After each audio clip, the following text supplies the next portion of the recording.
pledge allegiance to the flag of the United States of America and to the republic for which it stands, one nation, under God, indivisible, with liberty and justice for all.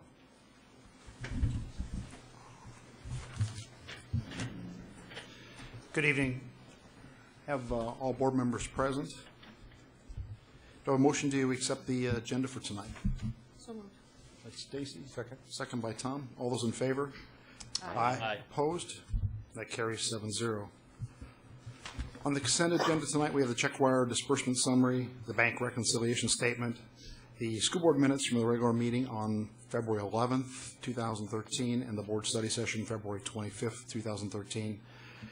Resignations, terminations, and non-renewals as follows. Do I have a motion to accept the consent agenda? By Chad. I will second that motion. Second by Rich. All those in favor? Aye. Opposed? That carries 7-0. We have a new resolution for the acceptance of gifts, and per MSBA policy, I have to read that.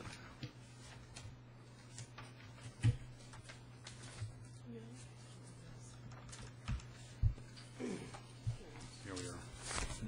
Do I have a motion to accept the gifts, and I guess I'll read those after. So moved. By Stacy, second by Tom. The motion reads as follows: resolution to acceptance of gifts.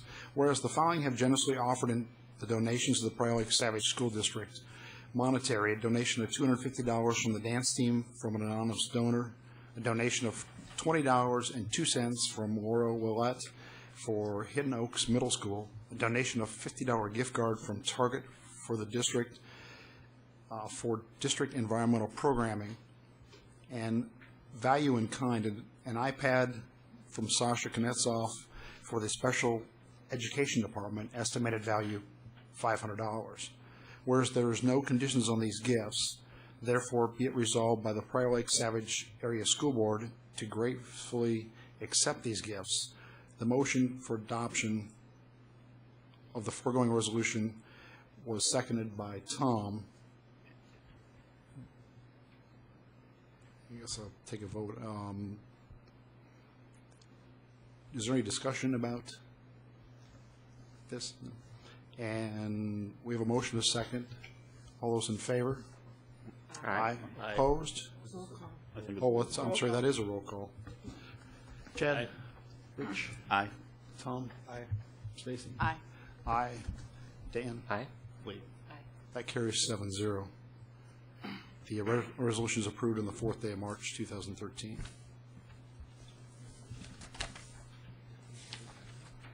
And I guess that will be a standard resolution each week, or I guess once a month for us. For clarification, are you reading that? The whole Yeah, we're required by MSBA to read that. It's new, I was just. Yeah, no.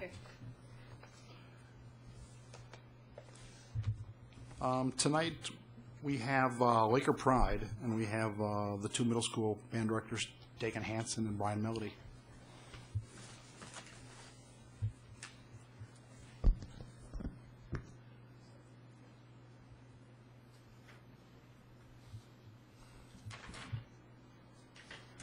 Good evening, Dr. Gruber and Mr. Sorensen and the rest of the board. Thank you for having us this evening for Laker Pride here in Prior Lake.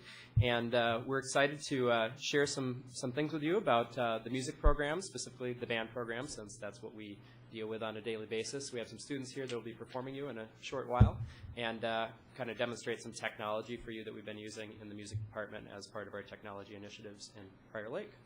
As you can see, members of the group here, we have some highlights up on the screen behind you, and one of the things that we're going to be demonstrating for you tonight is performance assessments, and kind of aligning ourselves with QComp as well as the PLC notion of cross-curricular and specifically independent curricular assignments and assessments that are the same from one side of the street to the other and across the district within certain medium areas. And so we've got performance assessments in Smart Music, which is a software that we've been using since we applied for a grant back in 2008 through the PLSAEF. and were approved to pilot the program and have now gone full bore. Students in grades 7 and 8, as well as up in high school, do assignments and work with smart music as part of their regular curriculum. The 8th grade band performs annually at the Fall Community Fest as a way to sort of welcome people. They run past us, play nice loud music, and encourage them to come into the high school and check out all of the different things happening around the community of ISD 719. We have an outreach where we do throughout the district called the All-District Band Concert, where we showcase bands from the 6th grade band all the way through the high school bands and sort of demonstrate the learning curve that you see, the learning happening through those different grade levels.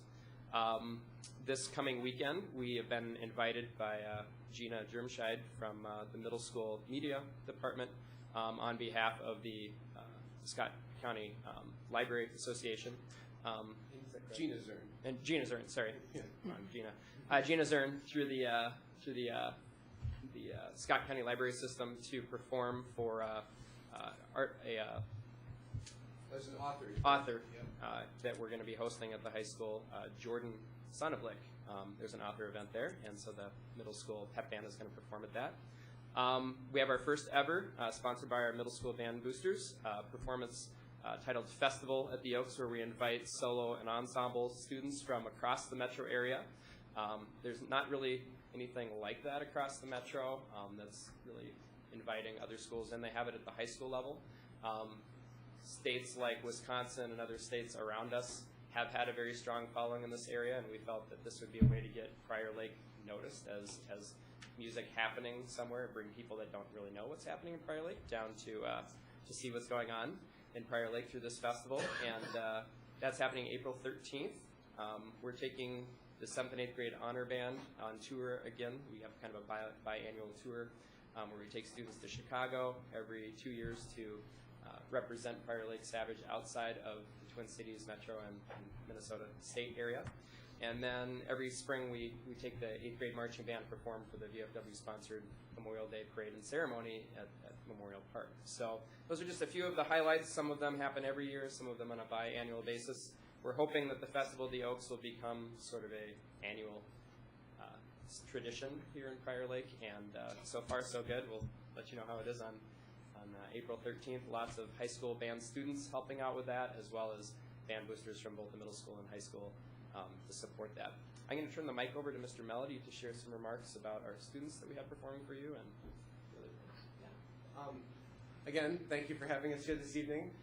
We wanted to demonstrate a little bit of what's happening at this Festival at the Oaks in a couple of weeks here, and we picked some of our students in the program who we felt were already ahead of the curve on learning their materials for it, and are doing just a fantastic job this year. So our first up is our section leader from the 7th and 8th grade honor band in the clarinet section. We have Emily Bjorland, and she'll be integrating her solo with the smart music technology.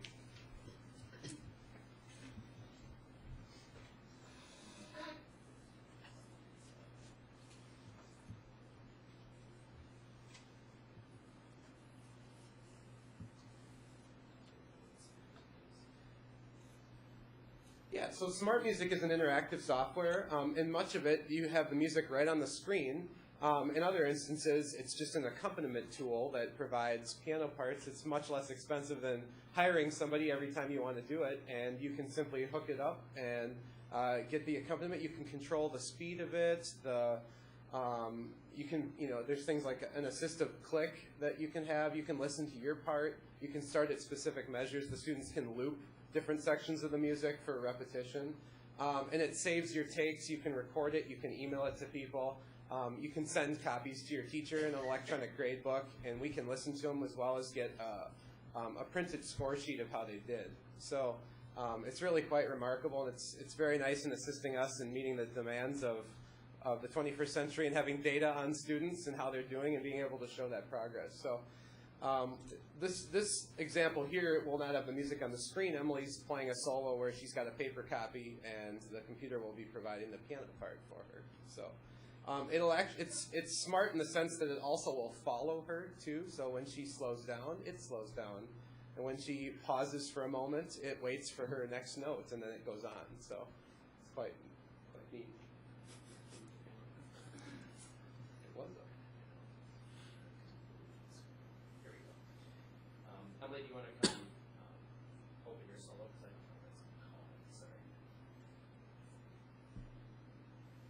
available in all the practice rooms at school, so students can use it.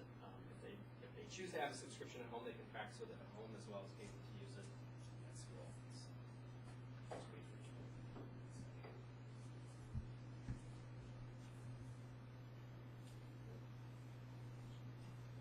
You said that there's a piano accompaniment. Mm-hmm. Can you have any sort of instrument accompaniment? Or is it?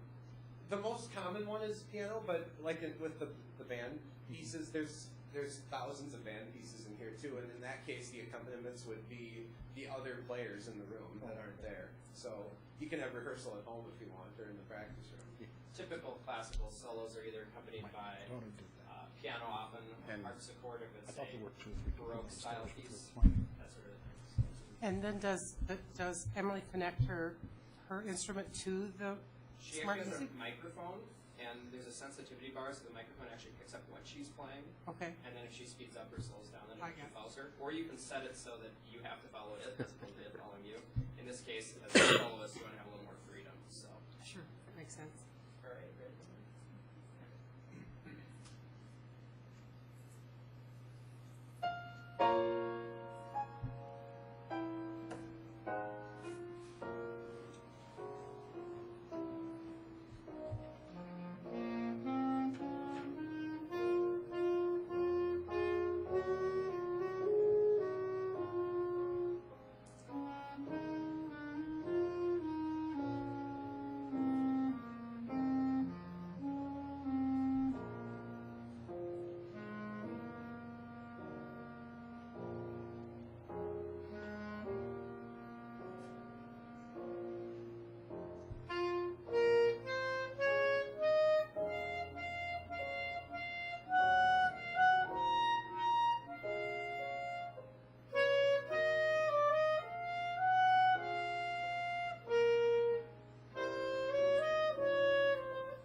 great. And we just have one more tonight. We invited another student from Twin Oaks Middle School. Emily's from Hidden Oaks. And representing Twin Oaks tonight, she also was a student who auditioned for and was accepted to as the first chair oboe player in the Minnesota Band Directors Association Honor Band.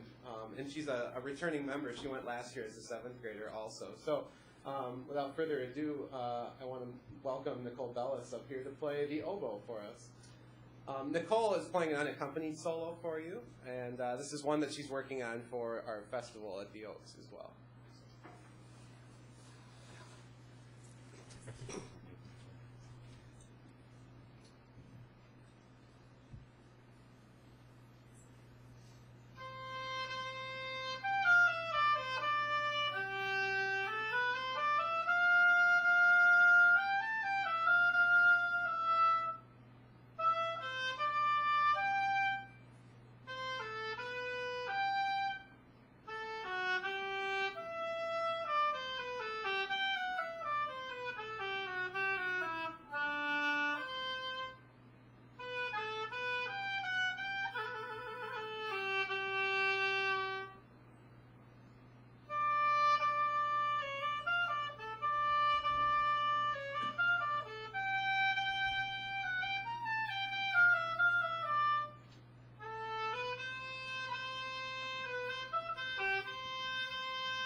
just to finish up our presentation here, we wanted to show the board one of the neat features of Smart Music is the assessment feature that it has. And while these girls weren't using it during their demonstration, Emily has volunteered to come up and play something wrong for you so that you can see how the computer can give the students some feedback when they're practicing and help them improve without a teacher sitting right next to them.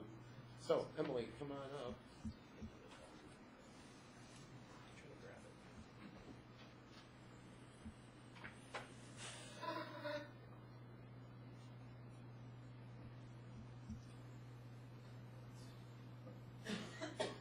So the students can open up their method book right on the screen here and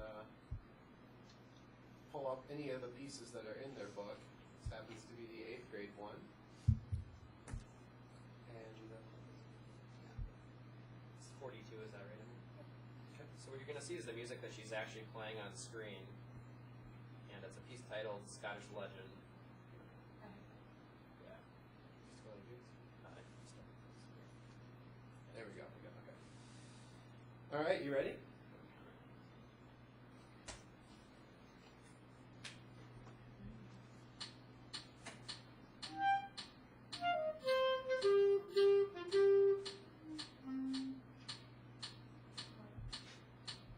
Oh, sorry. It'd be helpful if she's playing the clarinet part. I'm impressed that you knew which part it was, though. Apparently we didn't. There we go. It's helpful to practice what you practice.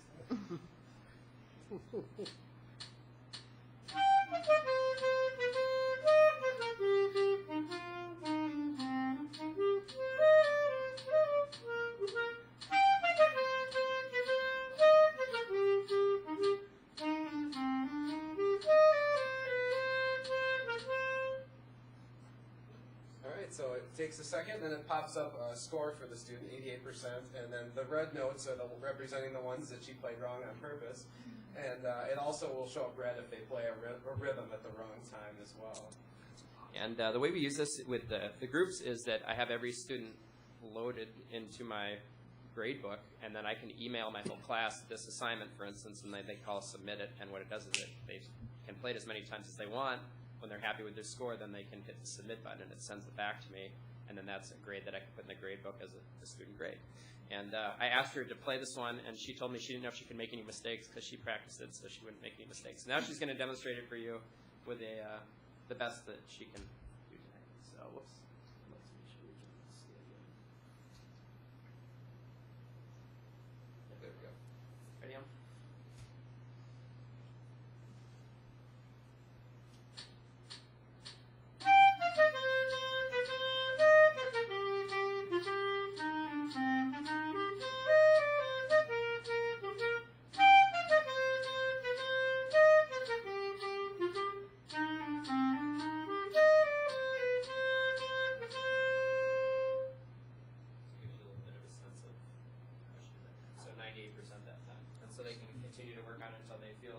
Happy with their score.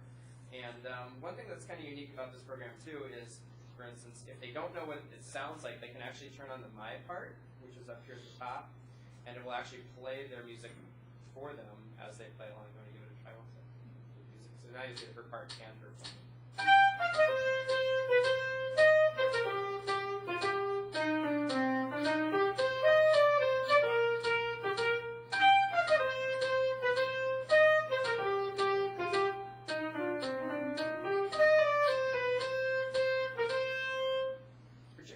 For brass players, sometimes finding those pitches of their lips, and percussionists hearing how their part fits together with the band. And as Mr. Melody said earlier, this is affiliated. There's lots of pieces of band music where they can play along with the band as well, which is really exciting. And, so that's how we use it. It's a great software that's been developed and continues to be developed. And we hear right now that we're working on an iPad app, so students can just load it on their iPad and take it with them wherever they want to go. To conclude today, the girls just wanted to say something quick to the board. So they've got a short remark. They want to. You guys want to come over here to the microphone? Thanks, brother.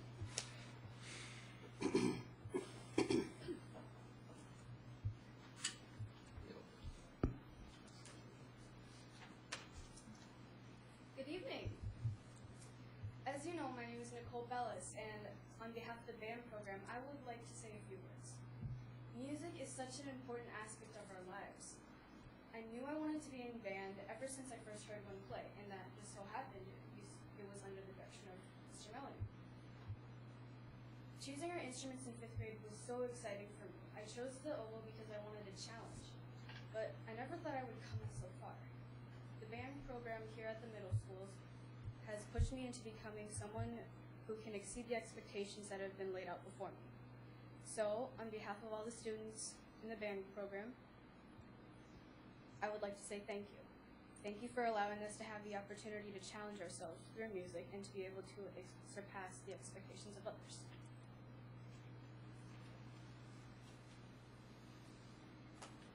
Good evening. As you know, my name is Emily Bjorlin, and I would just like to thank you for allowing Nicole and I to perform tonight. Band has been in my life for as long as I can remember, and I've always loved it and been fascinated by it. My brother played the trumpet, my sister played the alto sax, but I didn't want to play either of those. I wanted a clarinet. As soon as I finally had one in my hands, I knew my life was going to be different. It only took a few days for me to transform into a more focused, patient, and hard-working person. Smart music has helped in that aspect too. It's wonderful to hear my part as I play it and to hear how it fits in with everything else. Also, to record my playing and get scored on accuracy is a huge help. Finally, I have something to practice and to get that perfect sensation of accomplishment, particularly at band lessons where the teaching is more specialized to my instrument. Overall, band has changed me, and I wouldn't give it up for anything. I love it.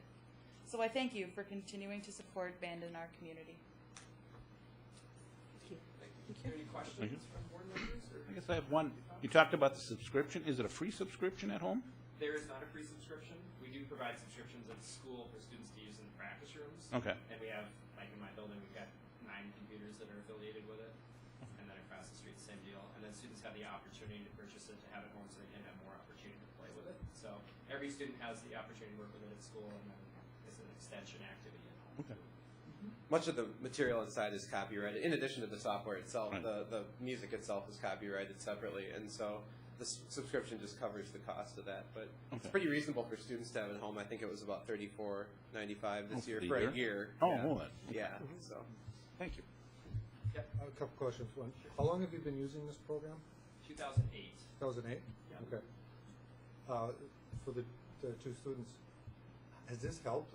I'm assuming that it's pretty nice that you can actually practice at home and have the accompaniment with you basically at all times. Yeah, smart music is a huge help. It really is. That really helps you know your place in the band, and you can listen to your part, and you just get it like that.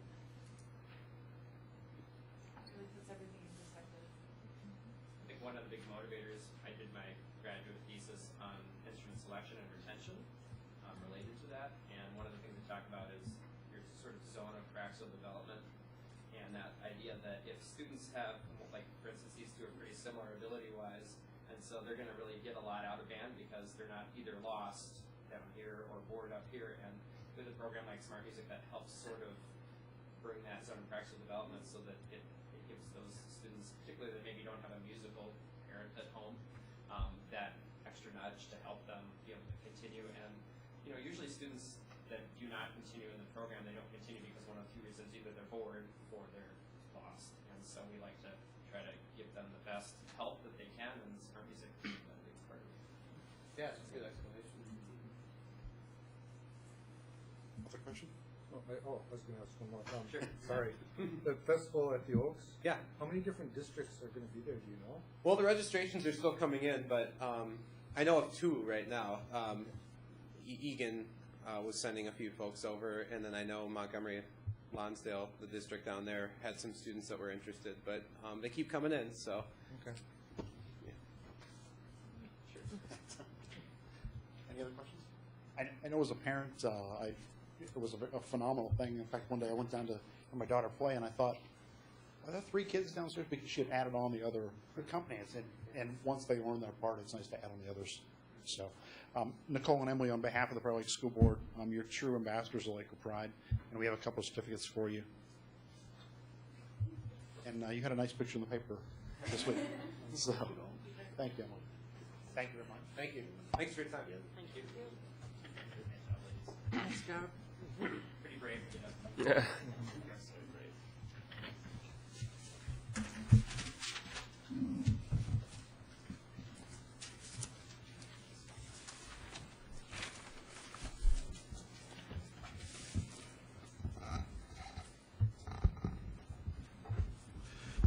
We'll move on to the open forum. There's 15 minutes aside for citizens to address the board on any item that is not on the agenda. Do we have any? Seeing none, we'll move on to personnel items. Matt? Good evening, members of the board, and Dr. Gruber. The first thing that I have for you today is a recommendation for candidates for employment. I'm seeking board approval. Do I have a motion to accept the candidates for employment? So moved. Do I have a second, Lee? Second. All those in favor say aye. Aye. Opposed? That carries 7-0.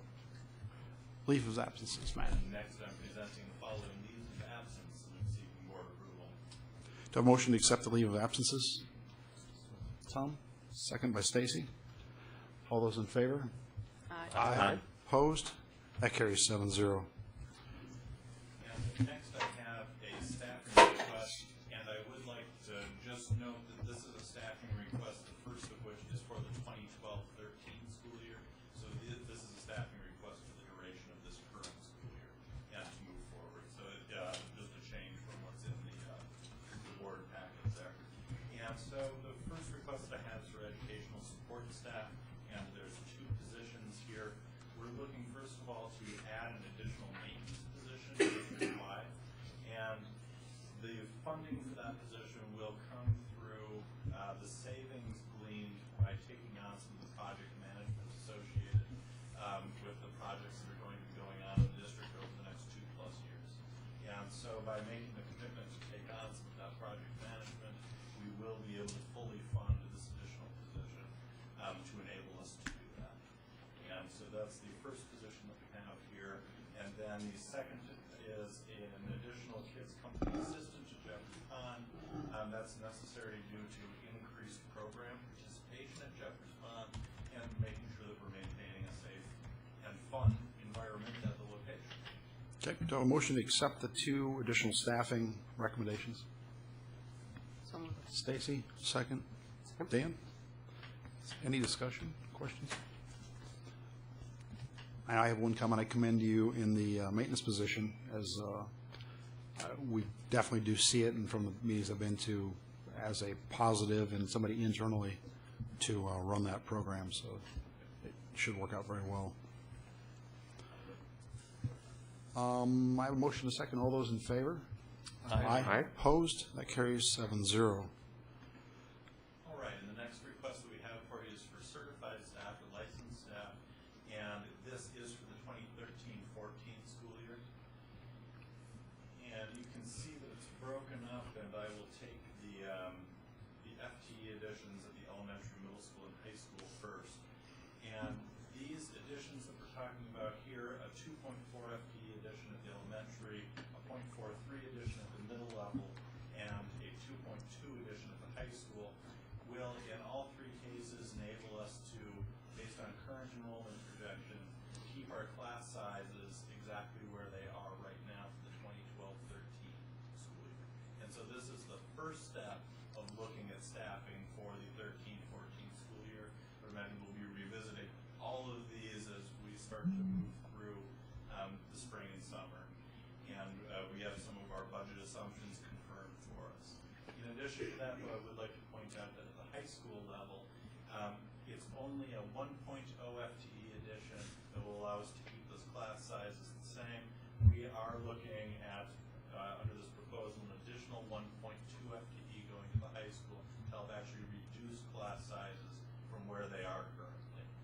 So a note there, and then just for the boards that you're remembering, that's where we are then maxed out on space at the high school, so we won't be looking at future additions at the high school unless it's something minimal as registration comes back. And then finally on the staffing request, you'll see a 3.0 FTE increase in special education. And these are 3 positions that we're going to be able to get for essentially the price of 1. You can see that $62,500 number there. cost that we typically budget for one teacher. It's through the use of taking in federal funds for those programs, or for those teachers, that we're going to be able to minimize that cost. It's also exciting as we will be able to add some services that we haven't currently been able to add, to provide internally before, notably that physical therapist position that's noted there. So we're excited for that opportunity. We've got a contract out for that before, and the level of service that you can provide when you employ that person internally is significantly greater, as the cost is much more efficient for the district. So with that, board approval. Okay, do I have a motion to accept the approval of staffing and the additional staffing for the 2013-2014 licensed staff? So made. Chad? Second by Tom. Any discussion? I know we've talked about this at our board work study session, went through these numbers, and it seemed to all work out well, so. A motion to second. All those in favor? Aye. Opposed? That carries 7-0. On to old business with the Growth Task Force. Jeff.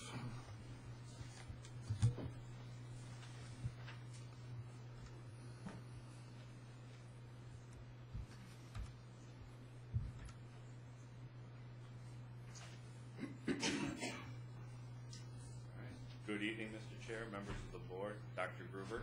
Julie and I are here tonight to present to you for consideration. That's gone through a lengthy process of review, but looking at a high school addition.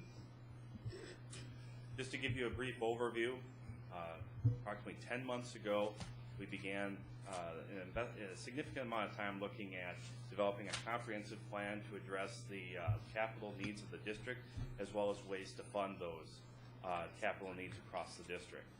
As we kind of went through that process, the plan included, or at least brought to light, an opportunity of looking at lease levy options to address some of the overcrowding that we're looking at the high school through the construction of a small building addition. At that point, the Growth Task Force was reconvened to study that option, the high school space needs again, looking at student enrollment and evaluating the options to address that.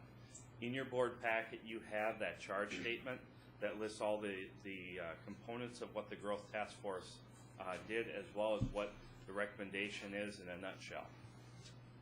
Through the process of several meetings and a community input session, the Growth Task Force endorsed the Lease levy funded Prior Lake High School in addition, and tonight we're bringing it forward to you to consider it as a formal approval for a long-term solution for Prior Lake High School.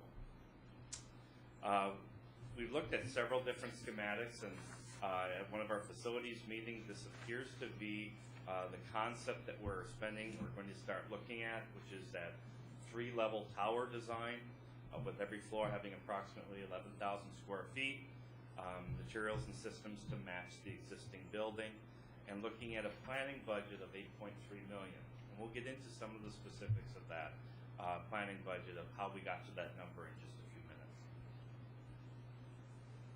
Of that tower design and looking at each of those areas, we would look at 2 labs on each floor with general purpose classrooms, spaces for special ed, ELL, in-school suspension, and offices on each floor.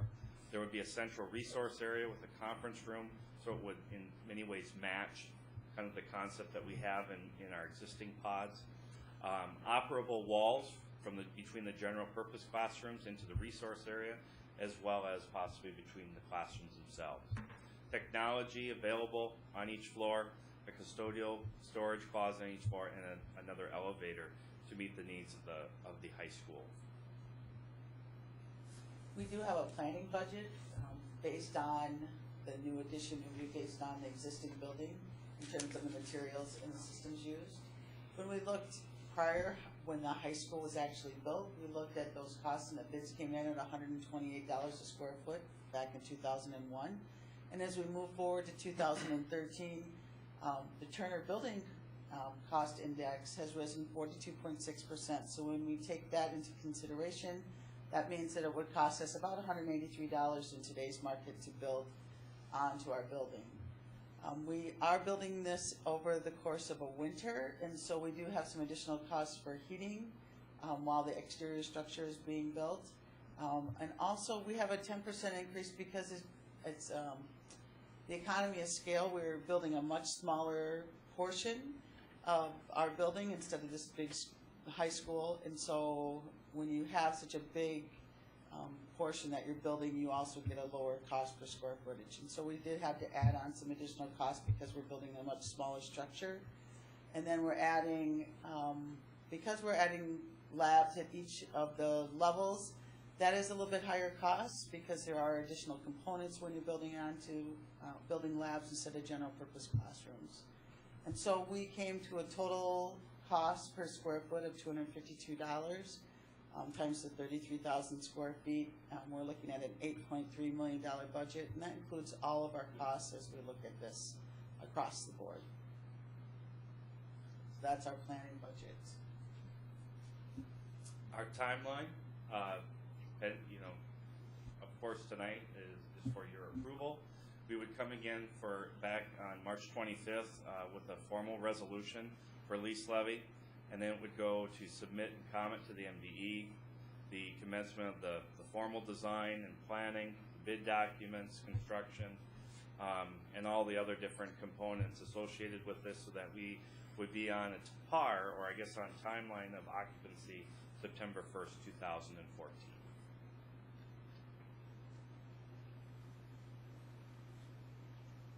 And that is our presentation for you for formal consideration.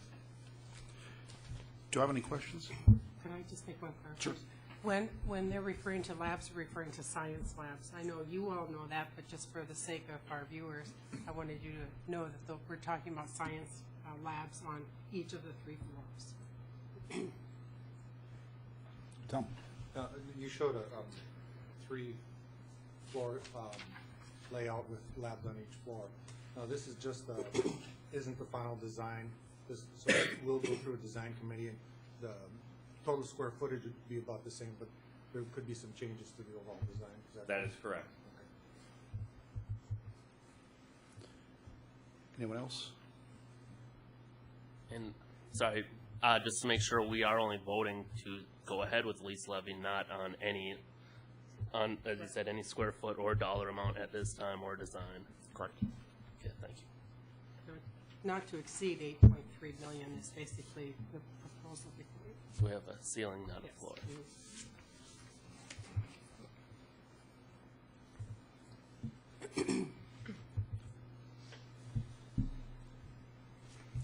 Okay. Do I have a motion to accept the recommendation of the Growth Task Force on the lease levy option not to exceed $8.4 million for the addition to the high school? 8.3? 8.3 million. By Chad? I will second that motion. By Rich? Questions or discussion? I know we've covered this very frequently since December with the Growth Task Force. Their recommendation was to build it, use the dollars, Yep. use them wisely, and build it as big as we could. So, Make sure we don't come back again. yes. If I may add also on that schematic, to make it as flexible as possible. Yeah. With the classrooms and the lab space, so. And extra elevator. So I have a motion and a second. All those in favor? Aye. Aye. Opposed? That carries 7-0. Thank you. New business with a website design. Good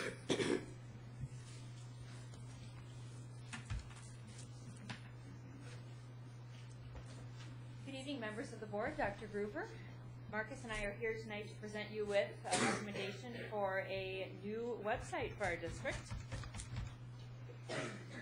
And we thought we'd begin by explaining to you that we do have a committee that we put in place, and we had a process to take a look at this large project. One of the reasons we decided to start to take a look at this is because Our website is 5 years old, going on 6, and it's dated. It's not very interactive. It's cumbersome to put photos and videos on it. It is not mobile friendly, and we wanted to start updating our look. We have some design inconsistency between our district site and our sub-sites. Schools have different designs, departments have different designs, and from a marketing standpoint, we want to make sure we have some consistency and some solid branding going forward.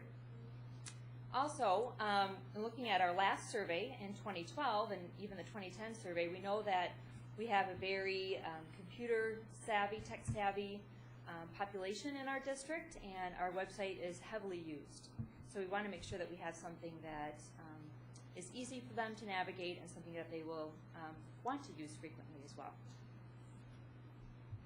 So our process was last summer when we started taking a look at this, we put together a committee, and we wanted to make sure we had a good cross-section of staff members from elementary, secondary level, as well as departments such as community ed and activities. We had a professional development member as part of our committee as well, and a district parent. So we wanted to get all user groups as a representative sample on this committee to make sure that we were making a good decision across the board. We held monthly meetings. We started meeting last October, and the first thing we did is we pulled the committee together and we asked them to put together a wish list, criteria that they felt were essential conditions for our website to have, and then we kind of narrowed that down into one sheet that we gave to prospective vendors, and then we asked those vendors to present to us based on our wish list, what we wanted to see specifically. So this committee also researched vendors that they wanted to interview. There were 6 of them total. And we took about 3 months to interview all of them. It took a long time, and we spent a lot of time with each one of them, asked lots of questions, and I'll let Marcus explain the criteria. Yeah. What were some of the key components that we looked at as a committee? One was a content management system, or CMS. CMS is a computer program that allows publishing, editing, and modifying content as well as maintenance from a central interface. We wanted a CMS that was user-friendly, web-based, mobile-friendly, and tablet-friendly, have search functionality. We also wanted the CMS to incorporate 21st century skill sets, along with the social networking and blogging aspect and a shared calendar. Those were the key components we were looking at when it came to a CMS. The other criteria that we looked at heavily was design. It was very important to the committee that we went with a vendor that was not template driven. We wanted a unique design that listened to our needs and didn't try to take a CAM product and apply our skin over the top of it. We wanted a design component that was thorough, easy to use, fresh, unique, and innovative. And another key component and really important function of that was mobile and tablet friendly. Our website has to play nice and has to look great on mobile devices and tablets. Our current website does not. Again, tailoring our needs and our branding, offer a variety of page layouts, but contain a consistent feel and theme throughout the website as well. In learning, a couple criteria that we looked at, but then pared down for a number of reasons I'll explain here in a moment, was a learning management system. That was originally something we were looking at, and we asked vendors to address some in relation to teacher websites. A learning management system is software applications for administration, documentation, tracking, and reporting of curriculum documents. It allows teachers to interact with all stakeholders. When we were going through the process and we looked at vendors and what they offered for teacher websites, a couple of the vendors actually recommended, instead of using our product for teacher websites, you should be looking at a learning management solution or system enabled to leverage that new technology and interact with your stakeholders. So light bulb went off for us saying we really need to be looking at that. In conjunction, we had a PD committee that was looking at different tools in regards to learning management systems. The other component that we looked at but then decided to have another group look at was a school store e-commerce solution that allows centralized fees, collections, and It is a registration across multiple schools. Again, the theme is we want single sign-on for parents instead of having 8 different portals where you log in and apply your credit card or banking, routing over to this account or that account, and having multiple areas where you have to pay for fees. We'd like to centralize that and consolidate that into one system or solution. We have community ed that, well, backing up, the learning management system and e-commerce are being looked at and reviewed by the professional development committee and community ed respectively. So the decision was for our committee, our website redesign committee, to narrow the focus and look at those 2, which would be content management and design. And that's what we had on our matrix as we scored these 6 individual vendors. So here are the vendors that we chose to interview. Schoolwires is our current website provider. Silverpoint, Blackboard Engage, The Nerdery, Affinity Solutions, and Engine. And these are, some are local companies, some are East Coast, but they're a nice mix. Several of them specialize in school websites. Some don't. Some are strictly private sector. But it was a nice mix to see what they all had to offer. Narrowing down our scope, we used this scorecard, and I believe this was adapted from the Data Warehouse Committee group. And we took our essential conditions and plugged them into this matrix to help the committee come to a decision on these vendors. And what we came up with were the top 2 finalists, Schoolwires and Silverpoint, with Silverpoint being the #1 choice of the committee. So again, this was just based on design and CMS. We still do want to have an e-commerce solution, and we still are going to have a solution for teachers, but we're going to flesh that out later on in the school year. The important thing to remember is what we'd like to do, what we're going to do, is have one design that encompasses all of those things so that it's fluid for the end user. They're not going to go to a different site and feel like they're not part of Prior Lake Savage area schools anymore. The end product will be a very seamless look. But getting back to our results, Silverpoint was the top choice for design and for CMS. Recommendations: the committee conducted reference checks and received proposals from Schoolwires and Silverpoint. We made calls to various schools across the nation. Schoolwires is our legacy company and our incumbent, so we do have a lot of working relationships with Schoolwires, and but we did contact other districts that were using Schoolwires and considering them as well. After the review of the information and the completion of the evaluation process, the committee has recommended that the district select Silverpoint for the design and content management and for hosting of our new website. Here's the cost comparison for the 2 vendors. Silverpoint's at top, Schoolwires, our incumbent, is at the bottom. There is a, for year 1, there's a redesign project fee, and then a software licensing, and that is a purchase where we purchase the software, and it ensures that we are able to update the product or the software at any time. It gives us full rights to the software suite and the CMS package. And then after year 1, after we go live, there will be an ongoing annual cost that you see there at $12,624. Schoolwires, our incumbent, came in for a redesign would be a $21,780 to upgrade to Centricity 2, which is their latest and greatest product. That includes $18,000 for a custom template, mobile services, and then you see there down below their annual ongoing cost of $12,780. This is a frame of reference. Currently with Schoolwires, we pay roughly $16,000 per year for annual licensing fees. Are there any questions? You said that with e-commerce and that, the Silverpoint, they can software to include that at a later date, or is that how is they that? do have a component, but we are looking at a number of solutions. So whatever we come up with, whatever is best for the district, we do not have to go Silverpoint. It'll work with them though. That's correct. Rich, did you have something? So we don't know right now whether those 2 components will work fluidly with the Silverpoint, do we? We've asked all the companies how they interact with third-party services like e-commerce and learning management solutions, and they all have assurances that they do, and that the product and the information flows in and out of the CMS. So we have contacted our vendors, we've asked that question, and we do have assurances that those products, like the learning management solution and e-commerce, do work with their CMS. Okay.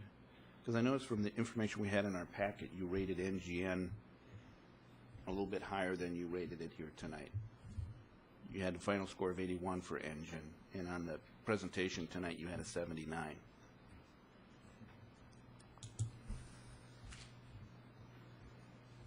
Is that the correct one, or is what we have? When I first looked at this, my question was, why didn't you consider Engine? Because that was, the separation wasn't very large compared to School Wires or Silver Point. There was strong support for Engine too. Currently, our activities department uses that, and they're a good vendor. I think one of the things that sort of tipped the scales towards Silver Point's direction is that they do offer a custom design that is a full branding package. So they come in and they truly do a custom design versus a lot of the other vendors have more. They're more template driven. So a lot of them were close, but I think in my mind, Silver Point was kind of tipped the scales in their design area. The CMS was very similar amongst a lot of the vendors, I would say. And what's your idea on, or what's your first thoughts about implementation? We can get as far as started schedule. right away. I would say it's probably going to take at least 6 months for us to get up and running with the new site. Okay. 6 to 8 months. We have a lot of pages and a lot of migration that needs to happen of our data, but I'd say around 6 months. Okay, so probably by the beginning of school next year, the parents will see a new website. That would be great if we could time it out that way. Hopefully, fingers crossed, we'll be able to do it that way. Pending board approval, and the fact that we are starting earlier this year, we'd be up against it, but that's the goal. The early start this year. And I would just urge you to call their tech support even before we call both their tech supports and ask them questions and just see how we can work with them, because it's my experience that sometimes good vendors don't have good tech support, and that's really what you need. That's very true. I've made those phone calls. I have talked to both. Okay, thank you. You're welcome. Anyone else questions? Just a quick question for Julie. Do we have a spot in this year's budget for it, or are we planning for next year's budget with this expenditure? Can I chime in on the fee schedule so that? Sure. If we go with Silver Point, they have a fee payment schedule of 30% down, 40% during at halfway point of the project, and then the 30% at completion. Okay. So that would take us across two budgets: this year's budget and next year's budget.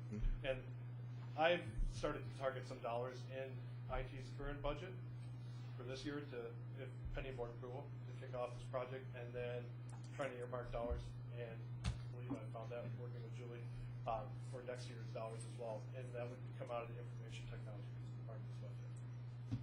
Okay, so that'll be out of their budget then, not a separate line item? Okay. We won't review it as part of our entire budget for next year, but we do believe we have dollars that we can utilize this year to kick off the project. All right. Thank you. Do I have a motion to accept the website redesign committee's recommendation to Silver Point for the new website? So moved. By Dan? Second. Second by Lee. Any further discussion? All those in favor say aye. Aye. Opposed? That carries 7-0. Thank you. Thank you. Summer band fees. Leanne.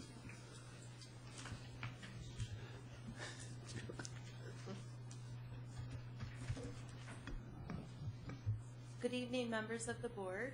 In your board packet on page 36, you have before you the proposed fee structure and program highlights for our summer band program. And we are looking to raise fees we haven't raised fees since 2010, but to maintain our operating budget and balance out and be self-sustaining, we're proposing an increase for the beginner lessons going from $80 to $85, which is a $5 increase. And for the intermediate, which is for our 6th grade, 7th, and 8th graders, an increase of $5, which would bring it from $110 to $115. Are there any questions? With that, there are scholarships available should Yes. students need. Prior Lake Optimist Club does offer us help. Tom? How many students partake in this in the summer? We have 162 in the beginner, that's what the budget's based on, and 147 in the intermediate. And we hope to increase the number of students. Further questions? Do I have a motion to accept the fee increase for the middle school band summer program? So moved. By Stacy? Second. Second by Chad. Any further questions or discussion? All those in favor? Aye. Opposed? That carries 7-0. Thank you.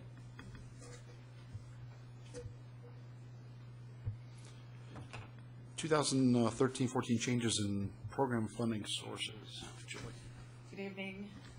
This evening, I'm bringing forward some changes for the 2013-14 program funding sources that we have available to the district. In the past, Wolf Ridge staffing costs and adaptive sports were supported by two outside organizations to help us to sustain those programs while the district was going through some significant budget cuts. And so therefore, we now would like to bring these forward and continue these programs, but we will no longer be receiving the donations to support those programs. And as part of our budget for 13 and 14, we would like to make sure that we are continuing these and having them come forward at this time instead of later in our budget process.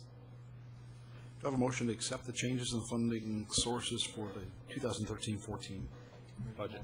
By Tom, second. I'll second. By Lee. Any questions? Now, for the budget, these we'll be able to keep going with this. It isn't We'll just be a able to 1 year. sustain these, It's right. sustainable. Yes. Further questions? Stacy? I guess I'd like to make a comment, just thanking, pending our approval, the groups that have supported this over the years. Absolutely. Yes, the Friends of Wolf Ridge has been a phenomenal organization. I know they intend to continue on with their fundraising to hopefully create a fund for scholarships with that. So, no, I think both these are well-deserved things we need to cover. And may I add, will be welcome news to the PTCs. Yes. The elementaries. Any And I would just reiterate that our Friends of Wolf Ridge have been a group, is that Lee down there? Sorry. Lee. That have long supported and kept alive the opportunity for all fifth graders in Prior Lake Savage area schools to be able to take advantage of this through funding not only the cost of the trip, but also they took on the cost of the teacher fees. So we are taking that part back, but the Friends of Wolf Ridge will continue to help the organization so that all students can access this opportunity in the coming years. Lee. And then Lee. I'm just going to make a comment. I was on the board when we had to make the cut on Wolf Ridge and then really look hard at adaptive sports, and there was some creative work done to keep adaptive sports or to get it started. So I'm really happy to see us bring something back because those are difficult decisions to make. And they weren't made lightly, so it's nice to be able to bring those two things back and keep them going. Dan? Nope. Okay. I have a motion and a second to accept the changes in program funding sources for the 2013-14 budget cycle. All those in favor? Aye. Opposed? That carries 7-0. The resolution stating the intent of the school board to issue general obligation bonds. In December, the board approved our projects in Group A through Nexus Solutions. But after we approved that, we worked on our funding sources. And now we're ready to bond for the health and safety portion of those projects that were approved in December. And that bond information is here. The amount is for $12.5 million. And that will be repaid over 20 years. Do I have a motion to accept the first bond, $12.5 million? And again, this will not increase our taxes. This is part of the program that we will refinance our bonding, our current bonds, and we will be able to implement this without an increase in our tax rates. Any questions? Motion by Stacy accepted, second by Tom. Other questions, comments? With that, all those in favor? Aye. Aye. Opposed? That carries 7-0. And the capital facilities bond.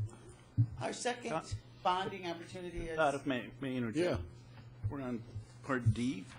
We're on Part E. That was... The resolution, doesn't that require a roll call vote? Yes, it does. Thank you for the reminder. So we should have done a roll call vote there. There it is, roll call. Yep. We have a motion to second. Chad? Aye. Rich? Aye. Tom? Aye. Stacy? Aye. Aye. Dan? Aye. Lee? Aye. That carries 7-0. The second resolution is also a roll call vote. This is capital facility bonds. These are the other portion, the general obligation bonds for our health and safety. The capital facility bonds takes care of the deferred maintenance portion and of the projects that we have moving forward. There are several different sources that we're using to fund these projects, and these are the two areas that we still needed to have board approval for these resolutions. This is $5,380,000 for these capital facility bonds. And again, these will not increase our tax rates to the district. Do I have a motion to accept the general obligation capital facilities bonds? So moved. By Dan. Second by Tom. Any further questions?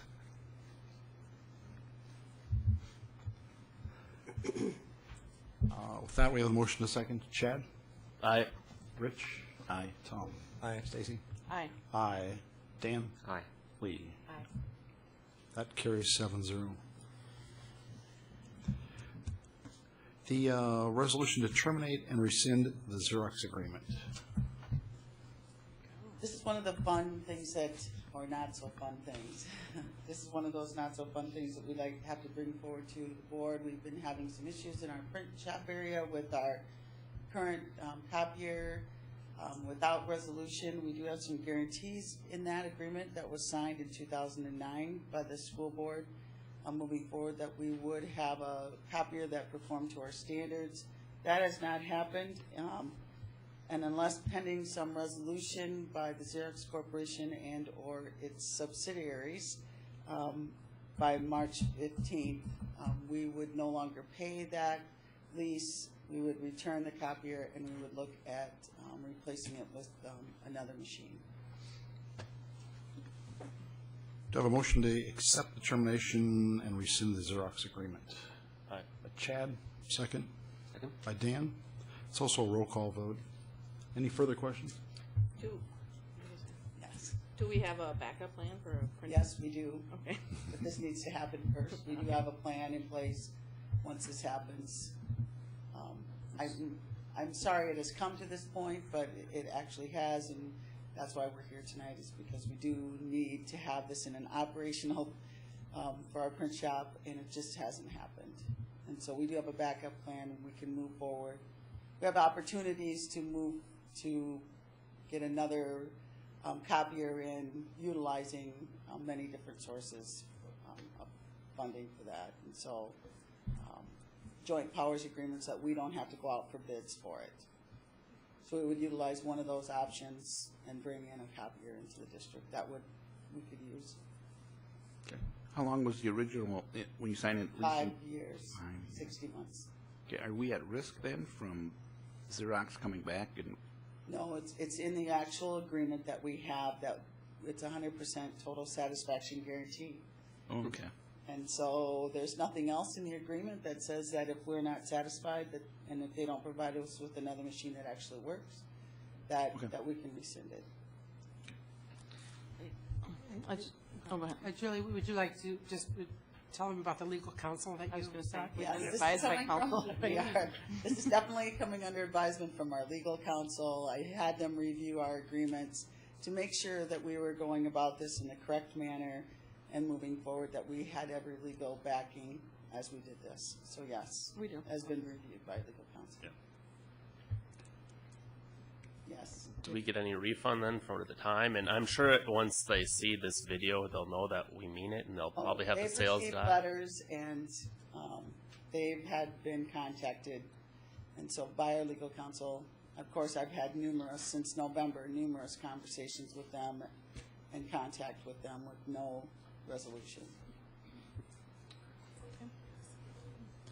Lee? I'm not clear on, we'll have a copier, but is it another company we're going to? We would definitely move to another company.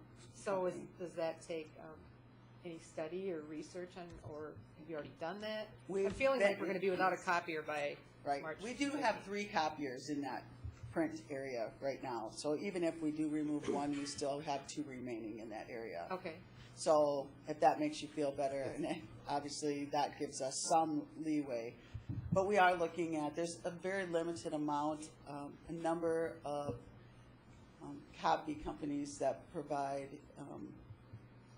print shop type machines. It's not just a regular copier. They're definitely a high-end, higher quality machine, and that is definitely only 3 companies that provide that, of which Xerox is one. So we would be looking at the other 2 companies that provide those types of machines, and we would look at some sort of a joint powers agreement that has already gone to bid.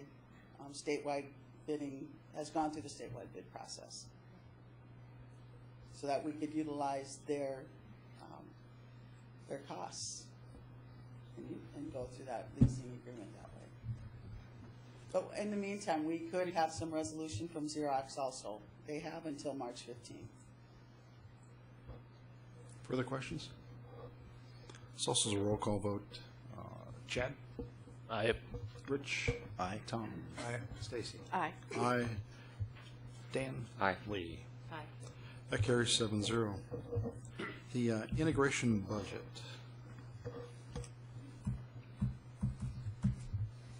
Good evening again.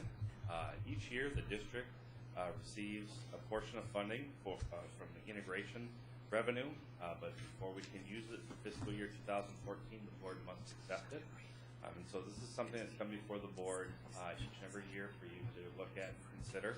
Just to give you some brief history, the amount that we would receive as a district, we work in partnership with Shakopee and Jordan School District to provide support and opportunities for disadvantaged students amongst the 3 districts, to provide those opportunities between the 3 districts.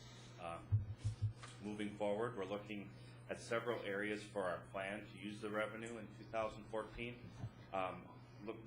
Probably most notably is our Native American liaison, time for working specifically with students, outreach to families, and collaboration with the Native American liaisons between the other 2 districts. We also factor in some costs for transportation for summer school programs, and SEED classes, which are equity and diversity SEED classes for our staff. So those are the 3 areas that we'll be focusing our plan on moving forward. But tonight, just asking you to accept the funds so that we can move forward with creating the plan.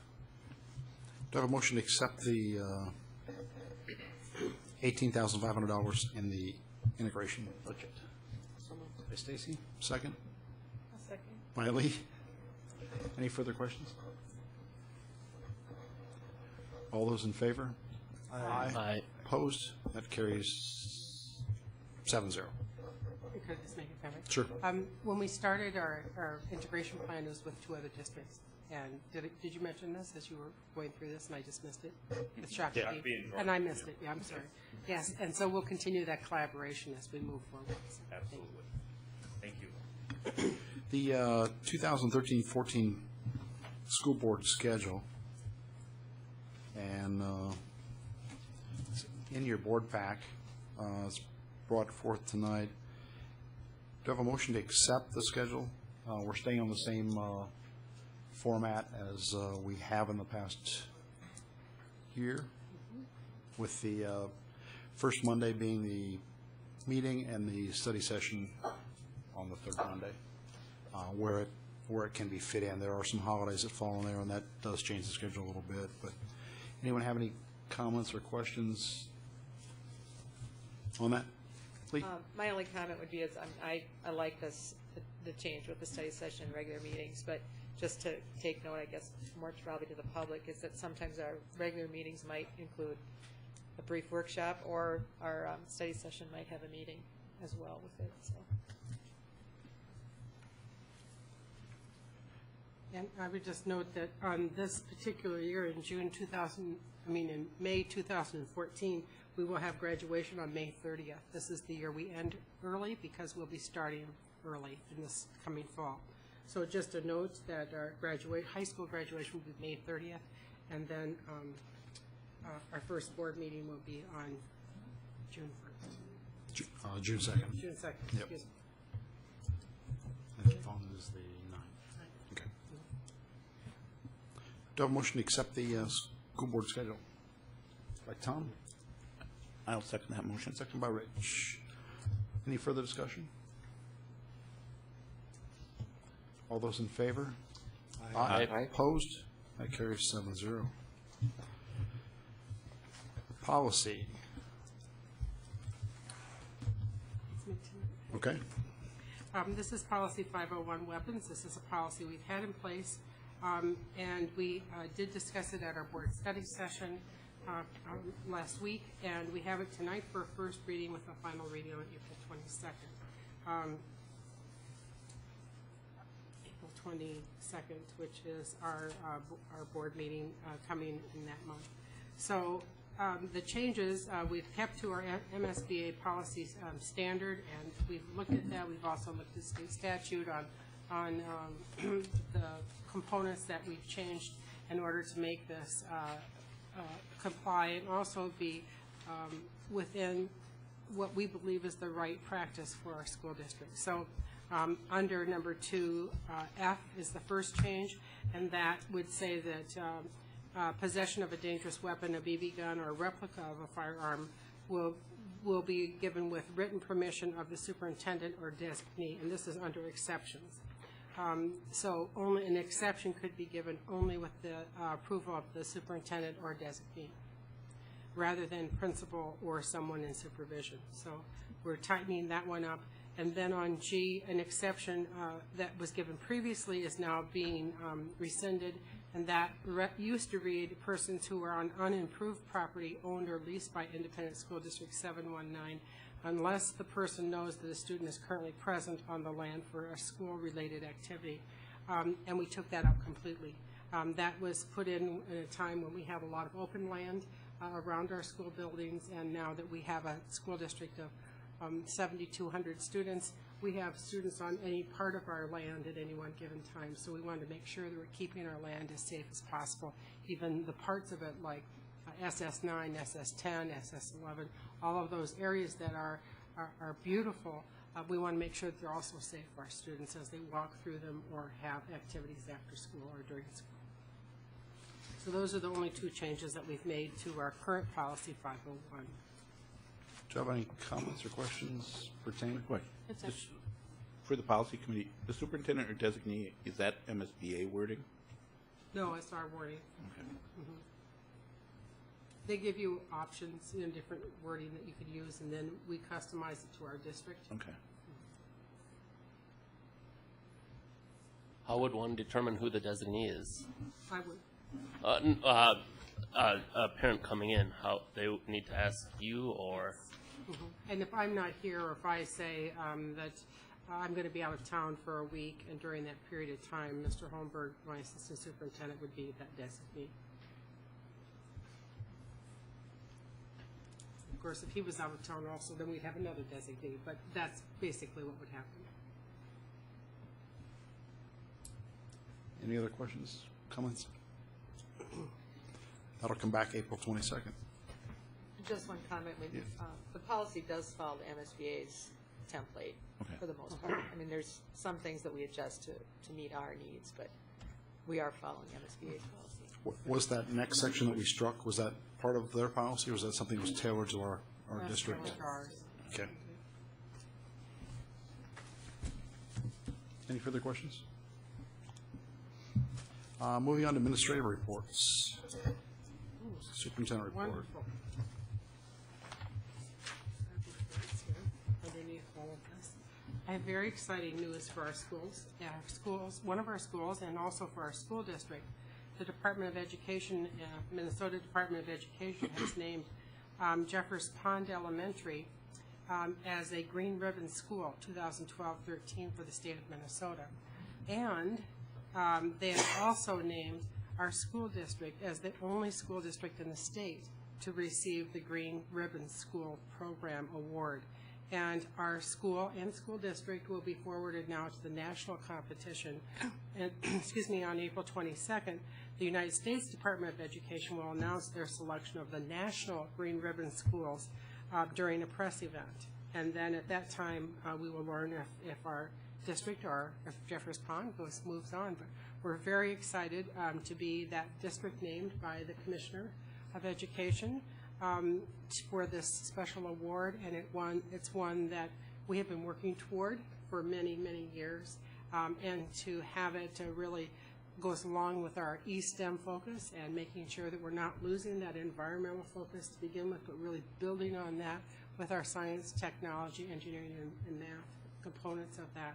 So congratulations to Jeffers Pond Elementary and to our entire district for this statewide award. We've been waiting for it to come for a couple of weeks, so we're very excited that it has arrived and is official. So that's our first big news. And also, as you know, we've had several of our teams going to state. Last weekend was our wrestling team took third place. And it was very exciting to be at the state tournament to watch them perform and do their activity, which I fail to understand, but I just want them to stop fighting. So I'm probably not the best observer, but it was very exciting to finally understand some of the holds that they were doing a little bit, and it was really thrilling to see all of the fans there to support them. The entire Excel Center was filled with parents and families and teams from across the state, and our boys in our division came in third. And then our boys swimming team, actually Prior Lake came in 14th overall at the state level during the same weekend, last weekend. Our dance team, 2 weekends before that, went to state for the first time, and then the last week, a week ago, Friday night, our gymnastics team went to state for the very first time. So it's been a very exciting time for athletics and activities as we're moving forward. Also, our Prior Lake Junior High School student who you may have read about in our Prior Lake American or Savage Pacer, Kyrie Abernathy, earned a perfect score on the ACT. On average, less than 1/10 of 1% of all the test takers earn a top score. Only 781 out of 1.6 million students earned a composite score of 36, and we're very proud that Kyrie is one of our students and earned that this year. So we're always excited for our students, and you can see that tonight with our students performing at the middle school band instruments, and here tonight to be able to recognize Kyrie. Also, last week, as a result of a conversation that Mayor Ken Hedberg and I had several weeks ago, we were able to take a small team over to Matamidi High School to see their Fab Lab. A few administrators, a few school board members joined us to see what this is all about. It was an informational tour only. this is Fab Lab is of interest to us because of our district's eSTEM initiatives. And the purpose is to blend engineering and innovation together with hands-on learning where students really can learn to make just about anything. And it was really amazing to see the students creating solutions to problems that they were generating among themselves and then trying to figure out a way to fix it. So we are very excited about that and look forward to returning to learn more at a later date. Our eSTEM showcase, project showcase, is this Friday at Westwood. I'd love for everyone to stop by to see this. This is refurbished, if you will, and renewed science fair. We're taking our eSTEM to heart with our science fair and expanding it out to include STEM. So we're very excited about having this at the elementary level again this year, and several of our teachers have been facilitating these pilot projects throughout this year, and we're excited to see the results and look for new and great ways to solve different mysteries of the world that happen in our eSTEM fair that's coming up this Friday. So that's great news. And also, our World Savvy team, you remember last year we had members of the World Savvy team come from their middle school, Twin Oaks and Head Oaks, and they had their competition last weekend as well on Saturday. And this is an extension of what happens in the social studies classes, and both Twin Oaks and Head Oaks went and had teams competing, and that there were two teams that came in second and third place, one from each of the schools, which was exciting. The traditional two from Head Oaks and the Lifesavers from Twin Oaks came in third place and second place correspondingly. And then all the teams that scored in the top 10% were able to submit their plans for national competition as well. So as it turns out, all of the teams that went to the competition on Saturday will be going on to nationals. So that's exciting too. So in our second year, and the competition was really very keen throughout. I had an email from a parent this afternoon, and one of her sentences was, "We should be very proud of our social studies department to have as many teams placed as we have in just our past 2 years of being in competition." It's very, very impressive. So congratulations to our team of social studies teachers and support that have taken us to that part. Mr. Wabi, Mr. Stuft, Ms. Bartholomew, like Holly Bartholomew, got it? And Ms. Teller are the teachers that were in charge of this and were a part of it on Saturday. Congratulations to them.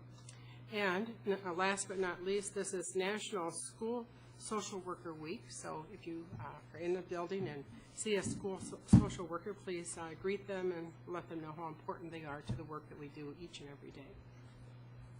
That's it. Good. Board committee updates?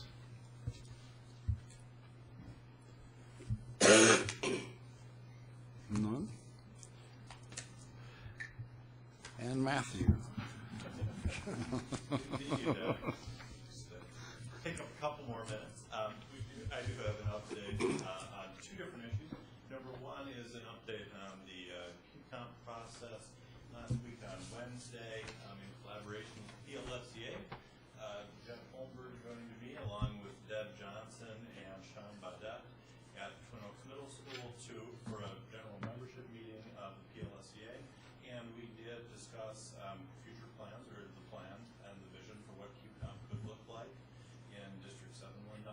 So we're going to continue to have those discussions, and we're going to find more opportunities. We're going to be getting into every single building in the district for a staff meeting, and then we're also going to be hosting 4 Q&A sessions, which are open and available to all teachers who would like to participate in those question and answer sessions. And we staggered those times so that regardless of which building you're in, there will be one question and answer session that you'd be able to participate in. So that's just some of the an update on the communication regarding QComp.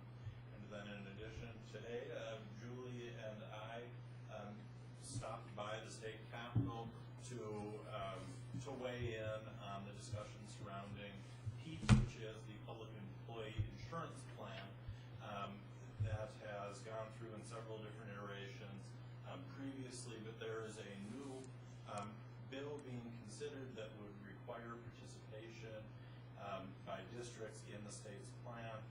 It's certainly our opinion that that would be best left as a local decision to be made in collaboration between the district and the PLSEA. We've worked together very well for years surrounding insurance issues, and I have every belief that we can manage our insurance plans as well or better than we would under state supervision. Jeff? Julie? Sorry, one more. I just want to update you on the kindergarten enrollment. To date, we have 393 students enrolled. As you know, we're 485 is our target for budget purposes this year.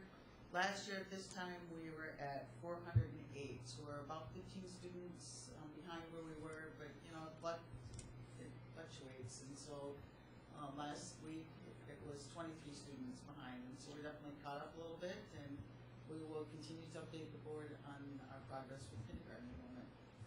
And one other item I have, many of you have been hearing on the news about the sequester and maybe wondering how that is affecting our district.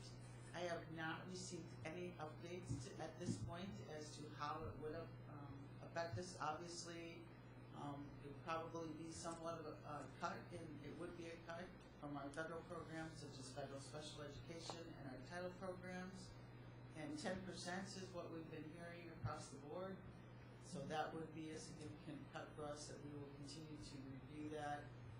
One of the reasons that we do have a fund balance is for these types of purposes, and so it's not as critical as it would be if we were in some sort of a budget cutting move. But since we do have a fund balance, that would help to offset those costs at this point and moving forward. But we would review those again in the future. And as soon as I have more information, I will continue to update the board on this. Thank you. Any other reports? Do I have a motion to adjourn? Just one quick report, the daddy-daughter dance. I went to that. It was amazing. Saw a lot of people that I recognize, and daughter is still talking about it every single night. Wants to go next week, and I keep telling her, you have to wait 1 year. 1 more year. Great. Do I have a motion to adjourn? I'll make the motion. By Lee? Second? Oh, second that. By Tom. All those in favor? Aye. Opposed? That carries 7-0. Good night and thanks.